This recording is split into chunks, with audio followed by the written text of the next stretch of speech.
What's up, ladies and gentlemen? It is White Gamer. Today we're going to go over my game settings, camera settings, and controller settings. They're kind of similar to the one we did at the beginning of the year, but just a little bit different. So let's get right going. So for the preset, it's going to be set on competitive. Whenever you're playing clubs or ultimate team, automatically it's going to be set to competitive. So for the time finishing, guys, I don't play striker, but if you play striker and you know how to do the time finishing, that's when you get the green timing or the red timing. You can have it on. If you don't use time finishing, then just turn it off, guys, because it's not going to benefit you. And then for the passing, it's default, guys. I don't really touch none of this. If it works fine, I just leave it how it is. I don't like to mess around too much with the passing. Now, for the defending, let's talk about defending since we play center back. I have my clearance assistant directional. So that means when you do R1 and circle on PlayStation and RB and B to clear the ball, your left stick will get input to where the ball is going to go. Now, I only use this when I have enough space around me. When you're being pressured, just clear it out normally. The game will still clear the ball for you when you do B or circle. And the ball go to the safest spot. But when you do have time around you, you do the RB and B, you can aim it where you want to go the ball. The jockeying, this is automatically set to manual when you're playing online. Now, the defending, guys, I want to talk about this. So this year, EA added advanced defending, which pretty much allows you to separate your tackle button and your seal outs. So instead of doing everything with just one button, the B or the circle button, you can now do shoulder challenges and seal outs with A or X. I highly recommend you guys to have advanced defending on.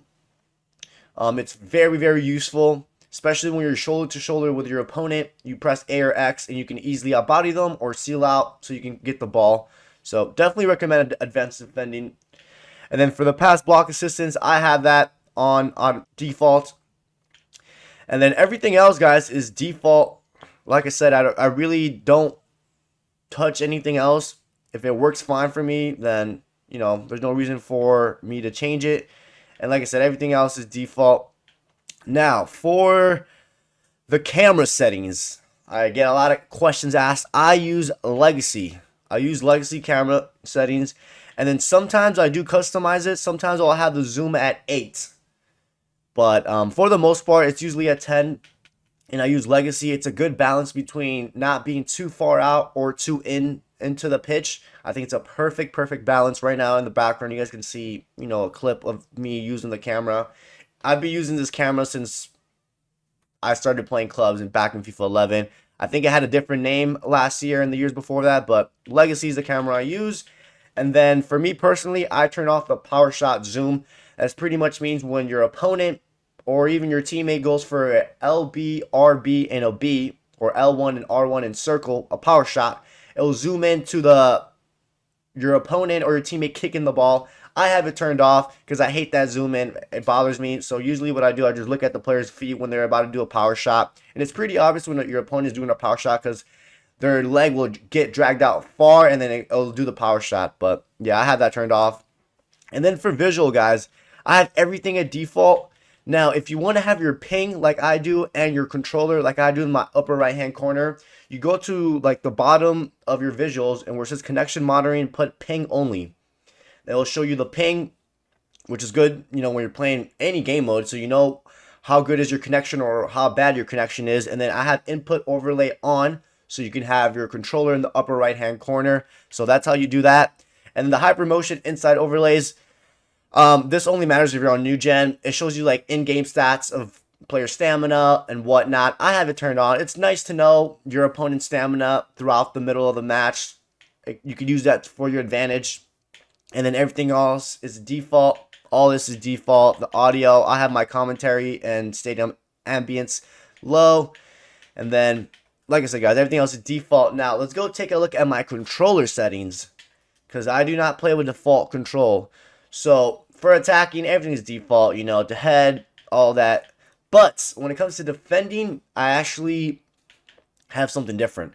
So most people, they tackle with B or circle.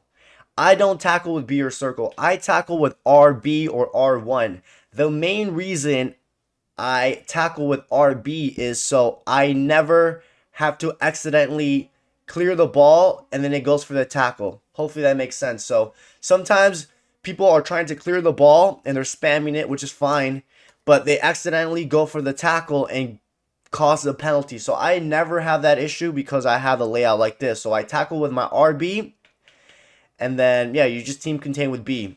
I'm still clearing the ball with B or circle, but the only thing I'm doing is just tackling with RB. So yeah, I've been playing like that against this FIFA 11. Back in the old FIFAs, it used to be like that, and then I think in FIFA 15 or 14 they switched it to, you know, B or circle to tackle. But yeah, boys and girls, those are my controller and camera settings. I've always get asked that, but these are the settings that I always use. Hope you guys enjoyed today's video. Let me know what settings you guys use, and I'll catch you guys next time.